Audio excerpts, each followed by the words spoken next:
Welcome to America's Heroes Group. Welcome back to America's Heroes Group. This time with our roundtable on our partner at the Chicago Regional Office of Veterans Benefits Administration, otherwise known as the VBA.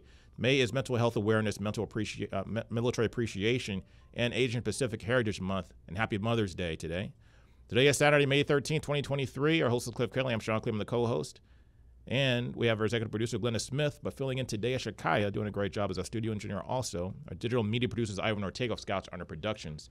And we have our panelists with us, Quincy McCall. She is the director of the Abraham Lincoln Cemetery, and Christine Gutzeit, budget analyst for the National Cemetery, and Matthew Ulrich. He's administrative officer for the National Cemetery. We're going to talk about the National Cemeteries and how it works and what you need to know about that. And also have to hear some great stories today. So how you guys doing? Good evening. We're doing fine. How are you? Pretty good. So I saw your resume, and one thing I wanted to bring to the attention of the audience is that this is for Miss McCall. You're a Baltimore native, which I'm from Maryland as well. I'm from in the D.C. area and so on. You've been around the country. You've been well-traveled. Yes, I have. And so first of all, thank you for this opportunity for us to come on and talk about the National Cemetery Administration, because this is something that a lot of veterans don't talk about. And so just having this opportunity is very amazing. And yes, I have traveled around a little bit, so I've experienced quite a few things. Yeah, you were in Kansas, from Baltimore, and you were in Kansas at the Munson Army Community Hospital there, and also in Kansas, you're at the Cornwall Renewal VA Medical Center, the Natural Cemetery there, the Leavenworth Natural Cemetery there, so you got a lot of experience with natural cemeteries. I'm going to ask you about that.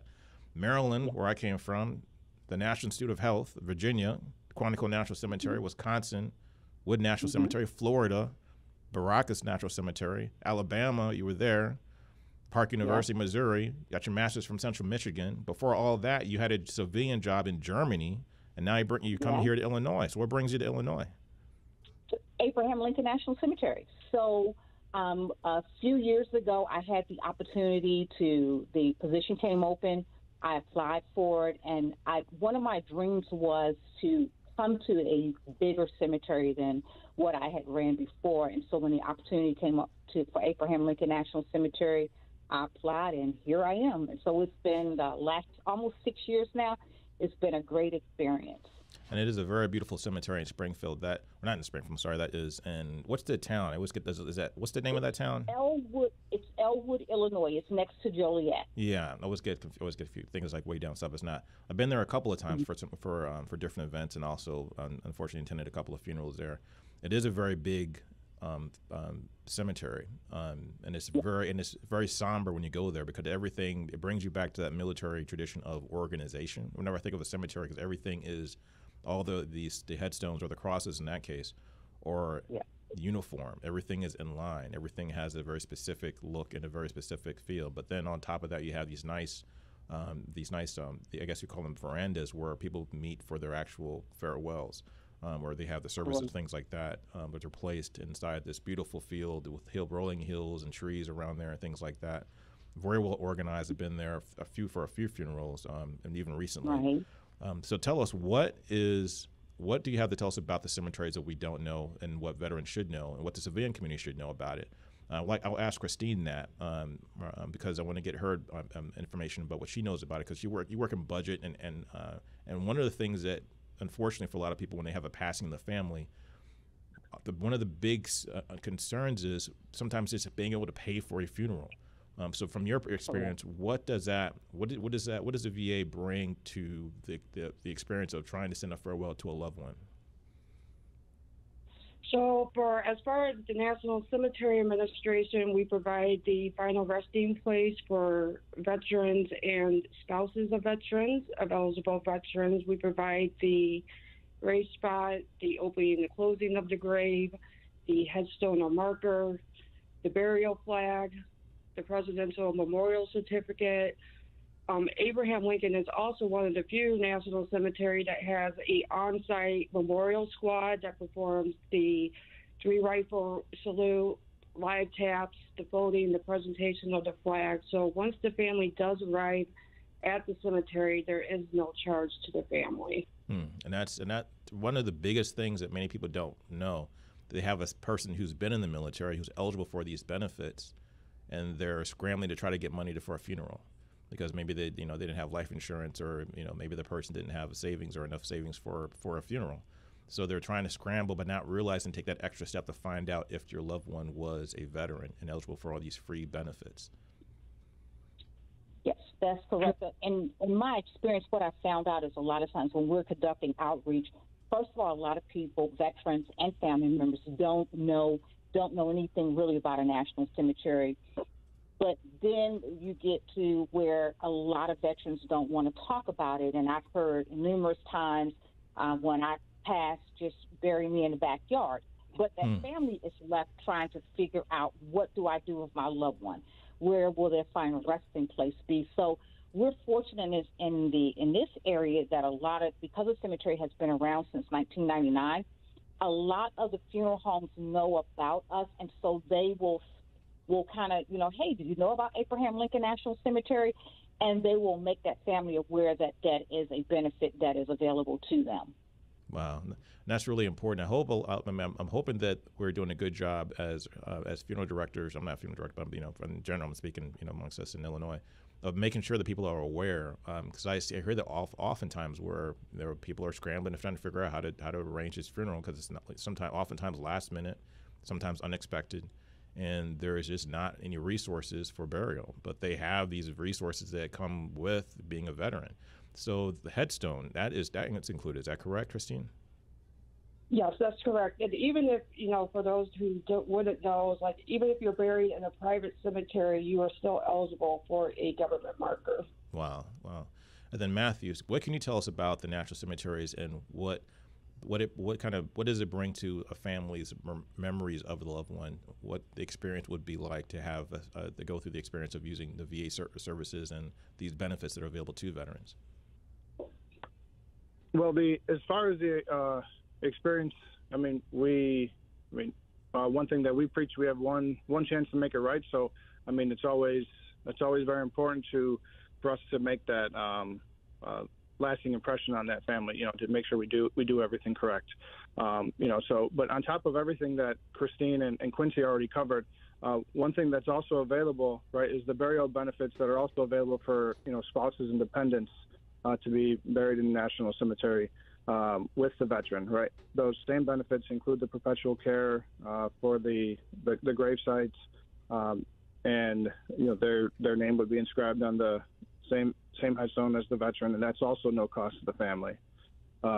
So that's also a benefit that the spouses and eligible dependents are eligible to be interred in the National Cemetery.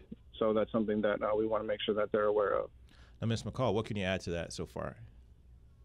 So, and just piggyback off of what Matthew just said, a lot of times we'll hear a funeral home will call. Sometimes families will even ask, if the veteran is still alive and the spouse passed away, can the spouse be buried first? There's a myth that the veteran has to pass away first in order for those benefits to kick in, and that's not true. So, and then again, like Matt said, one of the things that we pride ourselves at Abraham Lincoln National Cemetery, Matt and Christine are just part of this dynamic team that I have the opportunity to work with every day. But we pride ourselves at making sure that we provide exceptional customer service.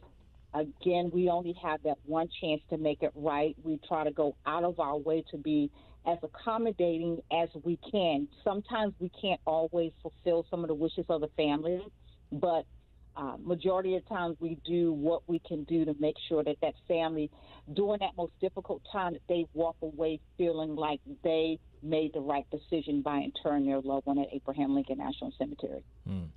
One of the things, and it's probably, I'm sure this is a myth, but one of the things I hear oftentimes from people is that, well, my significant other or my father was in the National Guard or Reserve, so they're not eligible for all these benefits. Is that true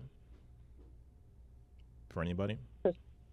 That is, well, see, what normally happens in those situations, there are situations where if you served in the National Guard or the Reserve, that you may be eligible.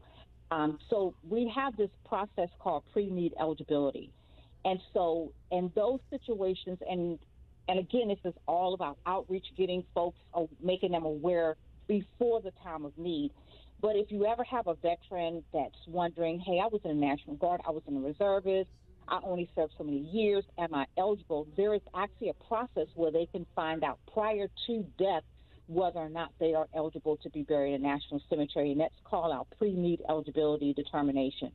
And so we actually have paperwork that they would fill out, they would send to St. Louis, along with a copy of their DD-214 or their discharge paperwork, and usually within 2 months, they would actually receive something back from our scheduling center, from the eligibility department, letting them know if they're eligible or not for burial in a national cemetery. And Matthew, are cremation services available to veterans at all? Yes, they are.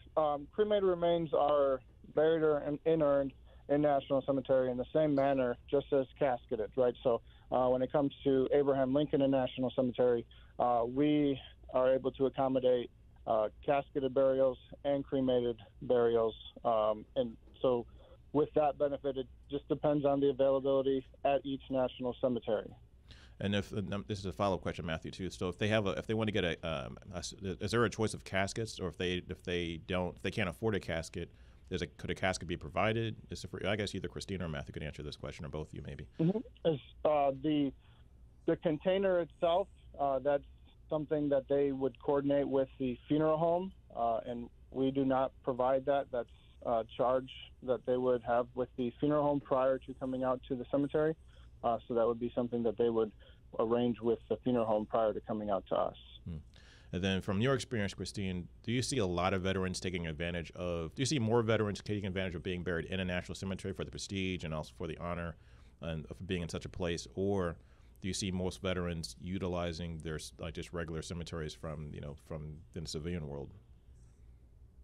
As far as my experience, as far as Abraham Lincoln National Cemetery goes, from when we opened, our burial rate has gone up each year. So I think the more information we get out to the veterans, to let them know that they meet the eligibility, what the National Cemetery Administration is all about, and what benefits it includes to them.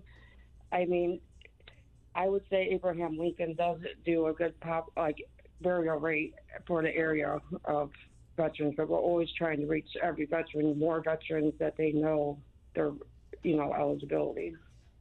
Now, Ms. McCall, that leads me to my next question, which is, these are real questions from people in the community. But is it possible that you could run out of space in a veteran cemetery? So many veterans from so many wars in the past, one day a lot of these cemeteries are going to run out of space, and they're not going to be able to to bury, or have no space to bury, and they got to start digging up people and putting people in these other spaces. Is that true? Is that a myth, or what happens as the population grows? For Abraham Lincoln, that is a myth. We are 982 acres, and out of that 982 acres, about 150 so acres have been developed so far. Wow. We are actually in phase 3 construction, where we just added 4 new additional burial sites, along with a columbarium and a memorial wall that's being built right now as we speak. In 2025, we will then go to phase 4, where we will add additional burial sites. So we have a long way to go. Abraham Lincoln has a long way to go before the cemetery will actually close. By the time we reach capacity, it's about 400,000. Oh, and wow. again, we're only at right now, we've buried probably about 71,000 veterans. Wow. And family members. So we have a long way to go. So Abraham Lincoln National Cemetery is not closing anytime soon. And then also there's new cemeteries being built. Is that correct, Ms. McCall? Yes, there are new cemeteries being built. The last cemetery, I'm trying to remember the last cemetery that was being built. But there also, we have also what we call urban initiatives, and that's where even if you can't put a full national cemetery in a location like in a metropolitan area, in Abraham Lincoln, we're a part of this initiative. They will put in another cemetery where it's columbarium only. So in addition to Abraham Lincoln National Cemetery, I'm also responsible for 8 other facilities And one of those facilities is Fort Sheridan National Cemetery, which is in-ground cremations right now, but in the near future, we will have columbarium-only burials there as well. Now, Matthew, what is the most important thing you think veterans should know about the veteran services at the national cemeteries? When it comes to the most important thing, I would just say the information as far as their eligibility and what they're entitled to, because that's a lot of veterans and their family members do not know. And so getting that information to them so they know what they're entitled to, and then just how the services work when they come out to a national cemetery, because when you go out to a national cemetery, it is very different than going to a private cemetery. So things work a little bit different. We have a timeline. At Abraham Lincoln National Cemetery, we do 2 services every half hour, and so we have to make sure that the families are in and out within that 30-minute time frame. And sometimes families do feel rushed, but in order for us to be able to accommodate the number of veterans and families that we do on a daily basis, that we have to limit the amount of time that we have for each service. And so that is one of the biggest things that I could stress. Ms. McCall, going back to you. So people there's an honor guard there. And when I was in basic training, I was an honor guard in South Carolina, Fort Jackson. And I know that the process, been through the process, assisted in trying to make a great presentation and handling a casket, folding the flag, and then at the time our drill sergeant was the one that actually gave the flag to the spouse or surviving member of the family for presentation after we folded it. Who are the people that typically you see doing the honor guard, and what types of services they're there? Are there ones we've attended, because they were all done off post at various different cemeteries. Sometimes there was 21 gun salute. Sometimes they shot an artillery shell somewhere. I didn't see where they shot it from, and sometimes there's nothing. So what should people expect, and how is that presentation organized, typically with veterans? Okay. So, and Christine mentioned this earlier, we're one of the few, a handful of national cemeteries that actually have a full-time memorial squad that will provide military honors, and they do that in conjunction with DOD. So once a service is scheduled, either with the family will schedule it directly with us, or either through that funeral home, they're given the number to that DOD counterpart. So Army, Navy, Air Force, Marine, Coast Guard, they will call that number. The DOD, what they do is they do the flag folding and presentation. The memorial squad, they actually perform the rifle salute. We have a live bugler, and there are times when they do have to step in and fold and present the flag. And they are all volunteers. We are over 125 volunteers that are there 4 days a week. They're there Monday, Tuesday, Thursday, Friday. On Wednesday, we have the Wilmington VFW, and on the holidays, that's covered by Manhattan American Legion. And these are all volunteers that come out and do this. They love to do this. It is an honor for them to do this. And Christine, so if people want to get information about services, and we're stressing to everybody, really, to the audience, is to don't think about this at the last minute. Be proactive and start finding out what your family member or what you are eligible for as a veteran or as a family member of a veteran, particularly if you have parents that served in the military. What are some of the things that you would say that it's really important for people to know, and then where do they find out this information from? Is that Christine, you can hear us? Yeah. So the most important thing is the veteran having a copy of the discharge paper, depending on what war period they were in. What's commonly used today is the DD-214. Letting your family know, your next of kin know where a copy of your discharge paper is. They provide that to the funeral home, and that gets you eligibility into the cemetery. So that's an important thing to know. It's like that's, the one thing that will hold up would be not being able to do eligibility, which takes, the VA can do it, but it takes them up to 48 to 72 hours to do eligibility. Okay. So that's the most important thing is the DD-214. So if people don't have the DD-214, they should make arrangements to try to get it, either through the National Archive or maybe call the VA to get the DD-214, or make sure they have a copy that's readily available. Does it have to be certified? Like I know certain things you have to have a certified or a stamp. No, it's just a copy. We need a copy. We don't need the original. And if you can't find your discharge paper, you can go to our website at www.cem.va.gov,